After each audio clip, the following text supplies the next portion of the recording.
Hi friends, నేను మీ నవీన్ రైడర్ని. మరి రాజమండ్రి నుంచి విజయవాడ ట్రావెల్ అయిపోతున్నాం. థర్డ్ డే అనమాట మనకు లాస్ట్ డే డ్యూటీ. తెల్లవారు బేగా లేచి ఇంకా తయారైపోయి టిఫిన్ చేద్దామని చెప్పేసి రోడ్ మీదకి వచ్చాను. టిఫిన్ తీసుకున్నాను. టిఫిన్ తినేసి ఇంకా ఒకసారి వైపర్ వాటర్ తక్కువ ఉందని కార్లో ఒకసారి వాటర్ ఫిల్ చేసుకొని ఇంకా సల్లార్ నుంచి బయటకు వచ్చి ఇంకా కస్టమర్ కోసం వెయిటింగ్ చేస్తాం అనమాట. రెడీగా ఉండమని కాల్ చేశారు. వెంటనే ఆయన ఎక్కగానే డెస్టినేషన్ చూశాను. విజయవాడకి 6 hours చూపిస్తుంది అనమాట. సరే అని ఇంక రాజమండ్రి నుంచి స్టార్ట్ అయ్యాక వెళ్ళే దారిలోనే అక్కడక్కడ చిన్న వీడియోస్ తీశాను ఫ్రెండ్స్.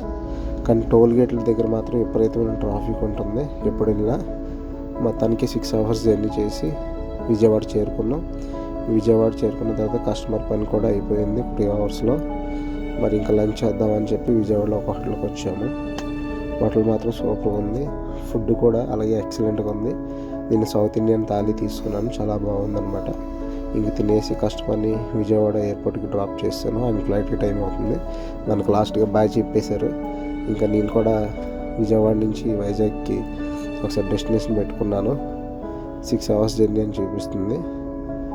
అయితే నేను ఒక్కడిని రిటర్న్ రావాలి కదా. ఇంకా అలా నెమ్మదిగా వచ్చేసారు. వచ్చే దారిలో వర్షం విపరీతంగా. సో మొత్తానికి 3 days డ్యూటీ.